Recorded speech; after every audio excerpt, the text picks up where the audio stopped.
Good morning, everyone. Hope you're all staying safe out there. And welcome. Today is Nature Photography Day, and along with the Suntrap Centre, I'm going to give you some tips on how to get some decent photographs. And what a magnificent day for going out and getting photos. Plenty of light, nice and warm, nice and sunny. It hasn't been so great recently. Last week would not have been a good week to go out and get any sort of nature kind of photos. So, and when I say photos, video as well, and we'll talk a little bit about that as well. So I just want to say, send through your messages through the chat. I've got Lisa, my producer, sitting here telling me what's going, any chat that's coming through, although I'll try and keep a lookout myself as well. So do tell me where you're from. Are you at work? Are you at school? What are you doing today? What nature photos are you hoping to go and get? And if I get a chance, I'll have a quick look and we can maybe answer any questions that you've got as well. So as I mentioned, we're going to talk about some photos and some tips and things and what you can do with that. So this is great. Don't just leave nature photography for today, and do use your imaginations. There's plenty of spaces around in your garden, and maybe even around your house. And a lot of people are now going out to parks and into the forest, into Epping Forest, where I've been going as well. Some great places around. Chingford Plain we were at, Connaught Water, there's Hymes Park. Lots of really, really good places where you can go. The other day I was at Connaught Water and just looking down, you can see all the little frogs as well. So just be a bit careful where you walk. And we should always be considerate of wildlife as well when we're trying to get close to them. So somewhere like Hymes Park Lake, where the ducks and the coots are very close to you, if you want to get photos, try and be a little bit cautious of them as well. Don't scare them. Okay, so they're just some quick tips. So I'm just going to bring up here my presentation here, which I've got, so that we can just go through, show you some photos and things and give you some ideas as well.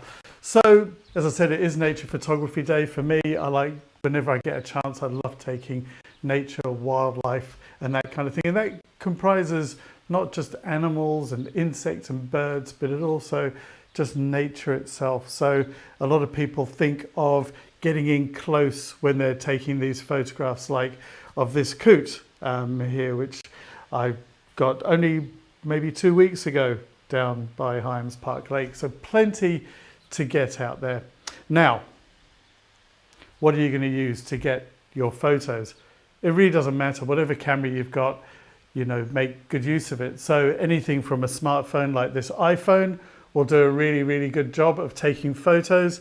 This one is got 3 fancy lenses on it, so I can zoom in, but also go wide. A lot of people don't think of looking at the wide image when they're doing this kind of thing. Big tip when you're using something like this, photographers always clean their lenses, or they should always clean their lenses. And if you give your camera, your phone here, a wipe, just wipe the lenses. You can just do it on your shirt or whatever, something soft, just wipe the lenses. You'll be amazed at the difference that will make.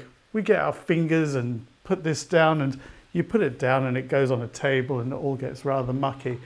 So use this. So some of the examples that I've got here are actually taken with this camera, so with this phone. I think of it as a camera now. I think of this maybe more than a camera than a phone. I use this more as a camera than I do. I don't really make phone calls that much these days, so it does do that for me. So that's great, and I can always keep it in my pocket with me. So don't forget that tip about cleaning the lenses as well. You can have a smartphone, you can have a DSLR, or you can have a mirrorless camera. I like using a mirrorless camera. I do have a DSLR as well. I like this. I can actually put it into a silent mode so I don't disturb any wildlife if I'm trying to sneak up on it. And this does have a bit of a big lens on it.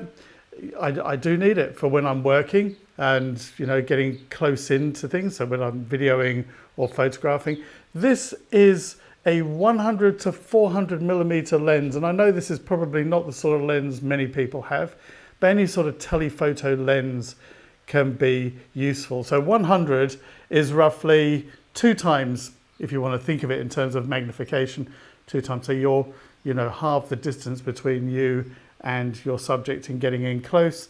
And also if I do it to 400, that's like 8 times. So I'm 8 times closer to the subject, which is really useful. You've got a camera like this, any camera, make sure it's got a strap on it, put it over your shoulder. So when you're outside doing nature photography, I'm not going to put it all the way over because it's going to get in the way of the mic, but it's a good idea to have the strap. Now, why is a strap even more important when you're out and about? It's simply safety. You might be near water and it can fall in. You could always drop a camera. I try to make sure that doesn't happen.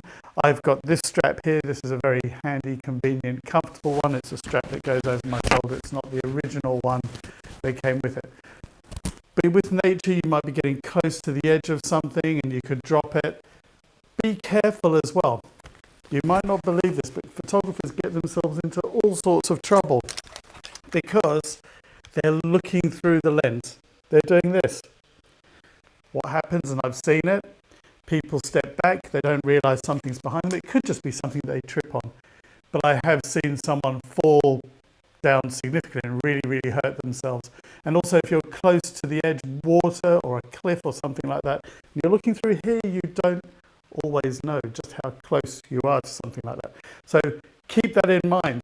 Be aware of your surroundings. If you are going to do something that's maybe a little bit risky, get someone to look out for you. If you're walking backwards, some people do that when they're videoing, then I would say make sure someone behind you. Make sure, have a look around. You don't want to step in anything. You don't want to step into a hole and things like that. So there's kind of the gear that you can use. I do also have a wide angle lens. It gives me a wide shot. I'm going to show you those in just a moment. So that's just some of the things that you can use. You've got your smartphone. They're really good. Some people use GoPros or action cameras. Smartphones, you've got your DSLR and the mirrorless as well. Mirrorless is really starting to perhaps take over a bit from the DSLRs. Okay, so the other thing is really important. Be prepared. You never know what's going to come up. I've got this photo here. I was trying to get this flower and this hoverfly came in. So I made sure, thankfully I was ready for it. Just like anyone, I might not be ready for it. But it's knowing that 1, the camera is on. 2, maybe get some quick test shots. Keep it in your hands. And importantly, these cameras can chew up batteries and so can your smartphone. Make sure it's charged. In my strap, what's really neat, just in this pouch right there, is a spare battery. Okay, so I know I've always got one with me. I do make sure I use it so that, it's not running flat just sitting in here, which could take some time. Always a good idea before I go out, I check 1, how much battery power I've got. So I would look on the back here or on the top or wherever it is on your camera or your phone. And I also make sure that I've got a memory card in here. It's so easy to forget this kind of thing. Make sure it's in. And also make sure I've got enough space on it as well. So that's kind of important things to keep an eye out for. So be prepared because that happened literally in a split second.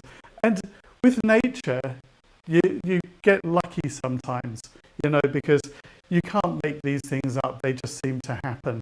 So I've got that, and recently I was trying to get bees in our garden hovering around, and that's not so easy to do. Okay, when you're going out, looking around, we see a lot of people walking around looking at their smartphones all the time, and perhaps maybe we should look around a bit more. And one of the things to do is nature is all around, so you might want to think of what subject you're looking at. So look down. Flowers, you tend to look down on flowers, although they can be high up, so you want to look down. As I said the other day, I was down at Connaught Waters and there were lots of little frogs running around. So not just for safety, but looking around, you see the wildlife, you can get in there and get a nice shot of it. So that's one of the things you want to do. Look down, see what's around you. You never know, there might be something in the grass, something right by your foot. So look around you, look down at the area around and see what you can see. And again, this one was a flower. It was down here. I kind of looked down. If I look down now, I can see a cat has just run past me. It's our cat. So keeping a lookout for things like that can be really useful, and you might want to maybe do a theme of your photos looking down at what's around you. So that could be good. There could be insects. There could be all sorts of things. If you're in near the water, there's obviously all the ducks, the coots, the fish, and all that kind of thing. So you want to keep a lookout there. So it's about taking a look at what's around you and taking that moment. The first thing I would do is make sure that I'm prepared, which is what I said to you first, so that if you do see something, you can quickly grab it. Sometimes you don't have time for the composition. You just want to shoot and get it. At least you've got it. And then you can always crop into things a bit later, and the cat's just gone running past me back out the door. Look up as well. You don't know what you're going to see when you look up. I was actually just in the kitchen. This was on Saturday, and there was a bird just sitting on the fence. So look up. Look up what you see in trees, sitting on roofs, on aerials, things like that. They make great shots. And if you're looking up and you see it against the sky, particularly at certain times of the day, you might get a great silhouetted shots, and they can look fantastic, particularly early in the morning and at night. So you want to do things like look down. It's not always birds that you see when you're looking up. You might see something in a tree. You might see some nice fruit or something that looks really colourful, maybe a grapevine. So all these kind of things really do help just looking around. Make a theme. Have one day where you're looking down. Don't discount if you see something really good that happens to be high up. Maybe do another day looking up as well. So they are things you need to do. And you need to look in between as well. Nature is just everywhere. So they would be my tips for you. So this bird looks very intently at me.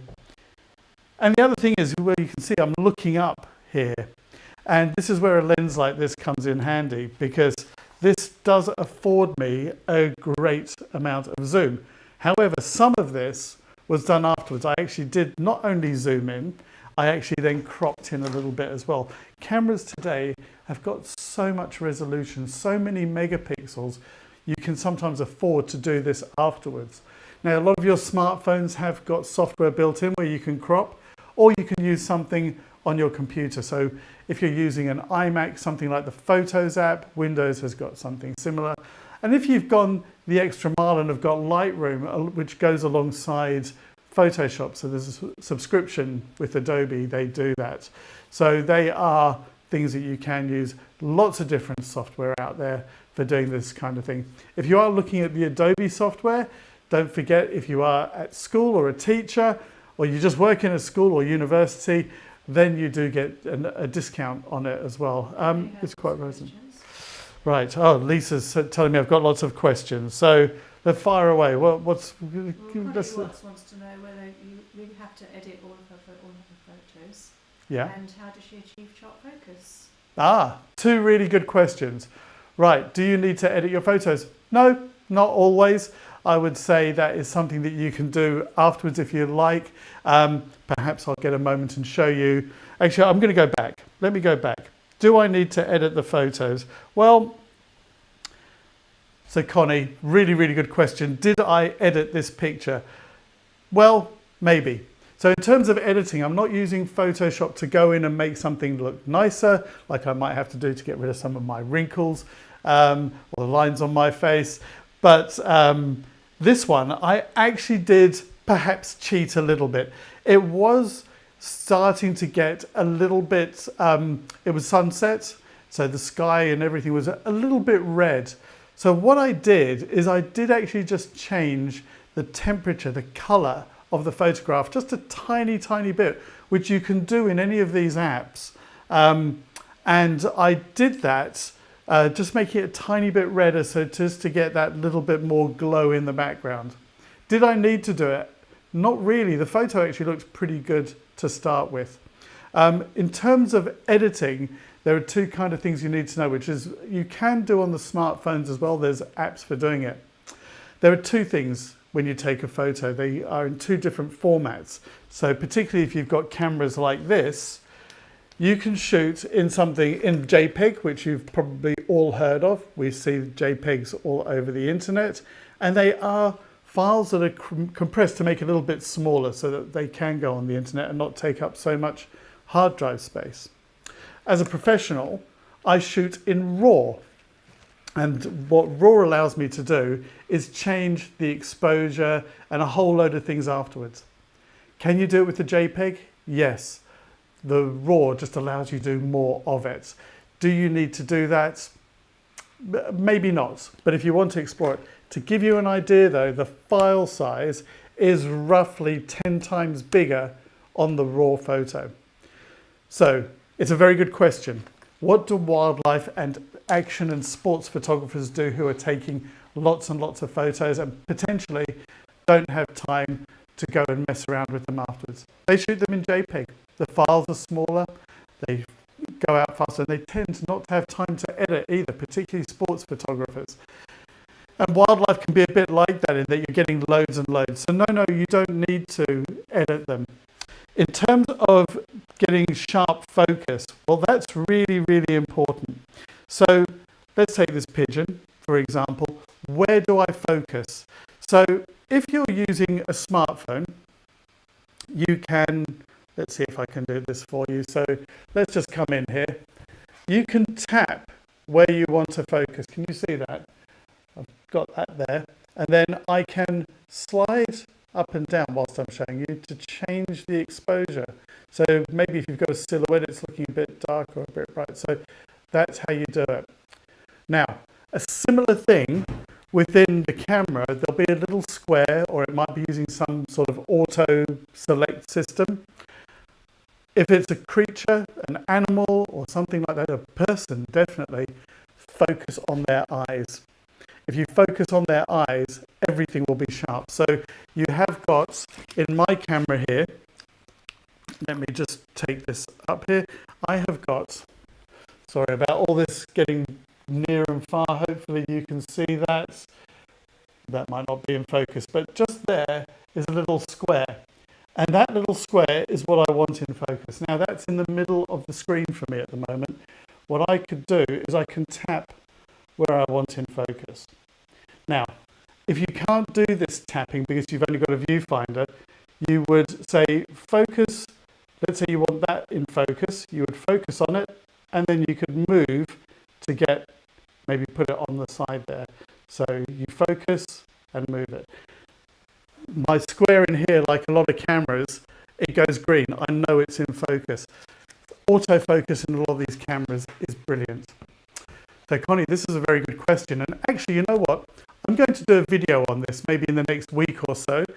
I have lots of videos on my own website, Shoot with Schwartz, which comes up on here. It's in the description. And I've got tutorials on there, free tutorials. And I'm going to do one on that so you can see how to focus. And focusing when you're doing something like video is even more critical. Because when you take a photo, you click, you hold it, it focuses for that moment and it locks in. And if any of you have done video, you may have seen, and it may have happened here because I've got the camera set to autofocus. So if I step in and out, you might notice that the focusing is changing. And that can be a problem when you're videoing. You're videoing someone walks in front, it sort of picks up the focus on them, and then it's got to try and get that focusing back. Quite often when I'm videoing, I switch it to manual focus, lock onto whoever or whatever I'm filming, and that way it's not affected by anything else going on. And the reason it's different is video is continuous, so you see these problems happening, whereas in stills you take the shot, if it loses the focus you don't see that in the photo. So to get it in focus, make sure your little square is locking onto what you want. And importantly, what some people think is out of focus is not out of focus at all. It's one, the lens isn't clean. Try it. Take a photo when you haven't cleaned the lens, particularly if the light is coming in, and then clean it, particularly on your smartphone, and you will see the difference it makes. I've actually got some videos on that. It's just a very short video. So you can see that on there. The other thing that people think it might be out of focus is because a big lens like this, if I'm zoomed in, I've got to keep it really, really steady because if I move, it's going to be very shaky. So imagine you're holding a pencil and you're drawing, and you hold it near the nib of the pen and you write, and that keeps you steady. Imagine trying to hold it from the other end where the eraser is and trying to write like that. It's not very steady. How do you then get around that? Well, one, you could put it on a tripod or lean on something. Hold yourself steady like this, so you're keeping your elbows and everything in. That does help. The other thing is something called shutter speed.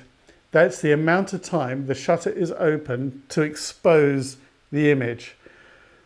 If you're on a long lens like this, you want the shutter speed to be very high to freeze any movement that you're making. And as a bit of a rule on a camera like this, you're looking, and this, by the way, has this fancy thing on it. It's image stabilizing, so it allows me to go on slightly lower shutter speeds. The idea is, so shutter speeds are fast. If I'm on 100 over here, which is 100 millimeters, that's how the magnification is measured, if you want to call it magnification, I need 1/100th of a second. That sort of helps guarantee the steadiness. If I'm on 400, that's 400th of a second, and you just need to keep that in mind. Sometimes with smaller sensors, you need to multiply that figure by about 1.5, so that would become 600. So if you've got something that's called an APS-C sensor or a micro four thirds, you might need to go for an even faster shutter speed. So that if I was to take a picture now, let's see, that's on here. You can probably hear how quickly that's firing as well. Hopefully you heard that. So Connie, great questions. I'm going to do some videos on these so you will get to know more. I was really close to this bird, by the way. I was actually standing in the kitchen looking out the window. Right, let's just go back to the presentation here. So we zoomed in there. That's really zoomed in. That cat was obviously not far away from me, but it actually highlights how nice the light was on his face. And he was sitting on top of the shed. It was sort of the right time of day, the sun coming down, and it just got this nice sort of effect. So zooming in does help. But zooming in is not the only thing. Sometimes zooming in doesn't tell the whole story. So think about going wide. So again, this is at Hyams Park Lake. Being wide, you can see hopefully the time of day, you can see what the conditions are like. It's a bit overcast, and you can see this bird is sitting here looking very comfortable with the water behind it, looks very serene. I did it with my smartphone. I'm telling you, smartphones are great for these kind of things. And the next one as well, this was going wide, neighbor's cat walking across, the sun coming through. Don't point cameras or lenses at the sun for a long time. They can damage them. So this was pretty quick. But you can see nice wide angle shots. In editing, Connie, a really good question. I could have actually made this just darker, and then the cat might have been a bit silhouetted. But actually, I didn't think it needed it. I quite like this. So I do use my smartphone for things like that. So wide angle, they're brilliant at that kind of thing, and you just get the most amazing shots. So you might be thinking, why did I choose this shot to talk about when is the best light to get images? And it is better in the morning and in the evening. Softer shadows, you sometimes get nice shadows streaking across. It's got a nice light. If you get up really early in the morning, it can have this thing it's called golden hour. It's just after sunrise, and it gives this nice sort of red effect. The golden hour happens twice. It happens before sunset as well. So it's not quite an hour, but you get this golden effect as well, and you can see that sometimes in photographs. So that's a good thing to get, and you can look that up. You can Google, or whatever search engine you're using, what time is golden hour, and it will tell you what time that starts and finishes. That's kind of sunset.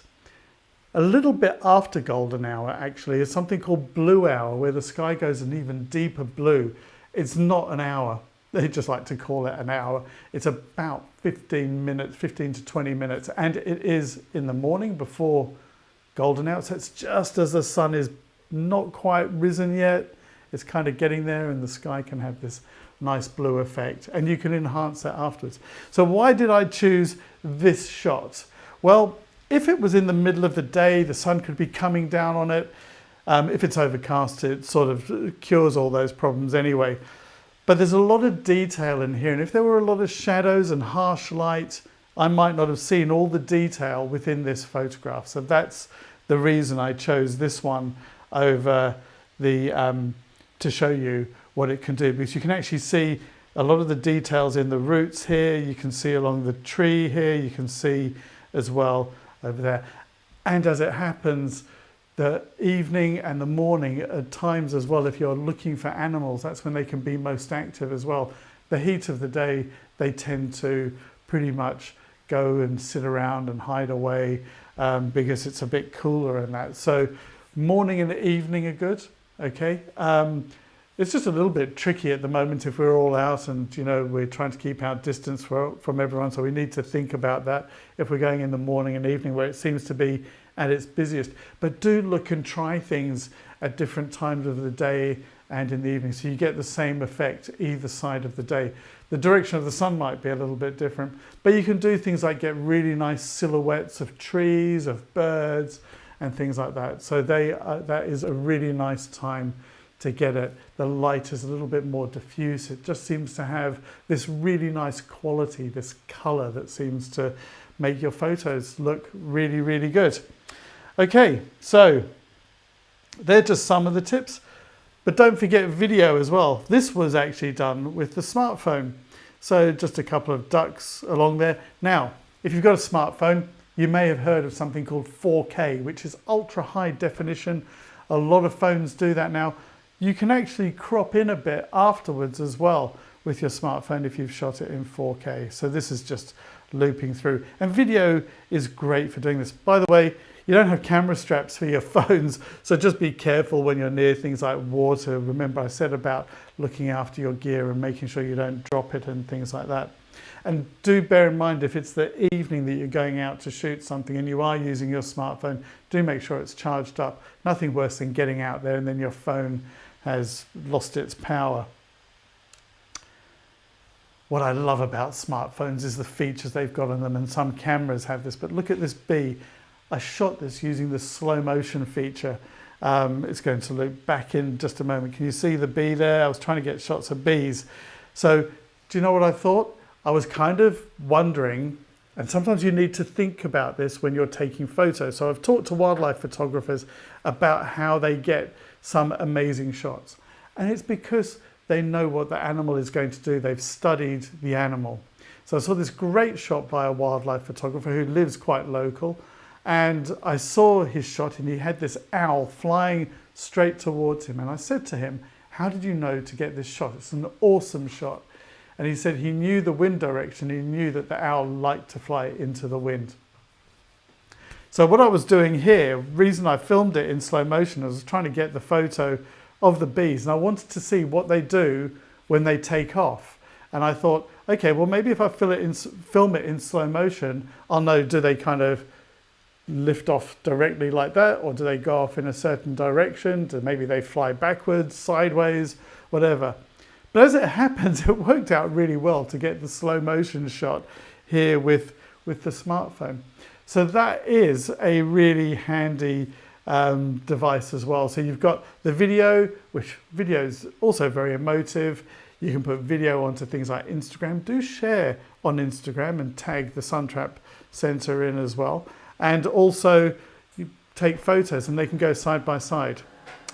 So one last thing about video. Oops, let me go back here.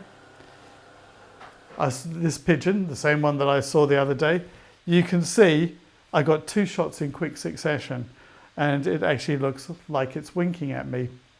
So I did actually do that by taking some photos. However, I did video it as well, and I could have taken, with the video, I could have taken some still frames from that.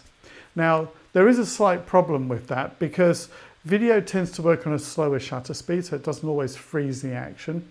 And also the megapixels are not as high on video, even with the 4K, as they are with most cameras. So that could be a bit of a downside. But if you're trying to capture something fast, that is the way that you can do it. And actually, still cameras do allow you to do like a burst mode holding it down, but so does my smartphone. So if I've got the settings right on it, so this one I've set as a fancy thing that if I hold my photo button, it will actually switch into record mode. But in the settings, I can turn that off and then it does a burst mode and it just can take dozens of photos every second. And that way I can then go and choose the photo that I want. Really useful for animals as well to be able to get that because they can move really, really fast. The idea is just go and have fun. I find it very relaxing to go and take nature photographs, even if I've got to sit and wait and I don't get it and people walk in front of the camera and all that kind of thing. I do just find it very relaxing and it's fun, and I get back and you know what, last night I didn't have the time to edit it, but I got some nice shots of the ducks down on Chingford Plain, and you know, I just got them, you know, as they were looking for food. I got this whole group of them. They all had their heads underwater at the same time. It's just fun to come back and look at that as well.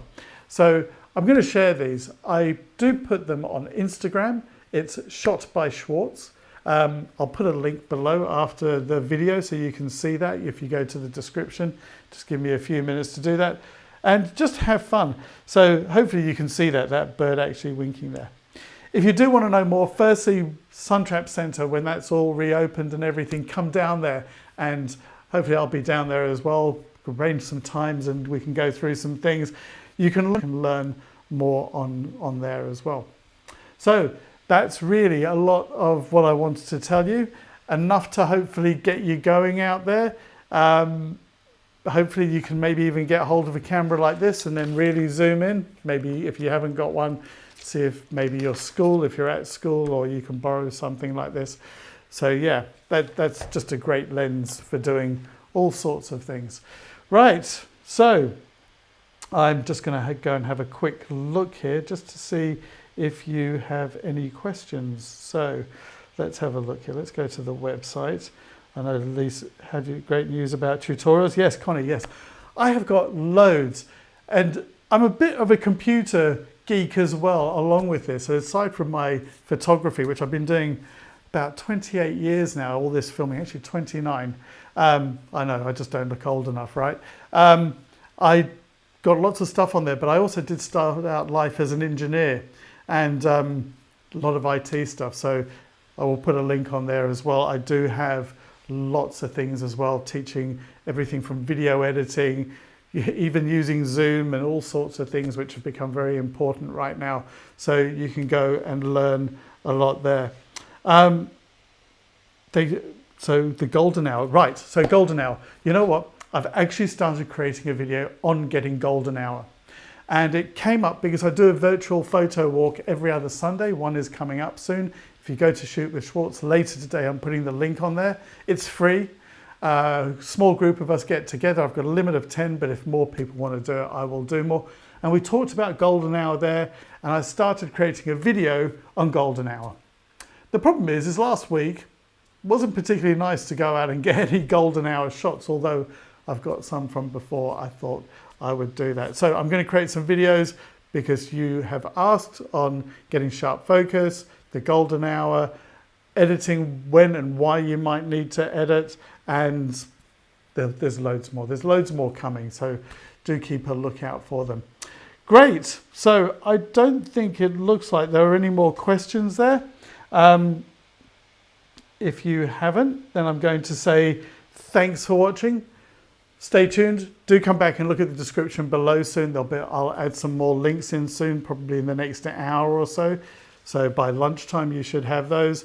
And also do go and follow like the Suntrap Centre. Hopefully follow me as well. We're both doing things on Instagram and Facebook.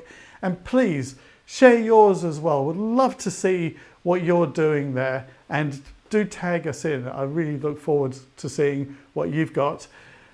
Stay in touch and do stay safe and go out and enjoy doing some nature photographs, particularly today, which is looking pretty amazing. Thanks for watching, and I hope to see you all soon.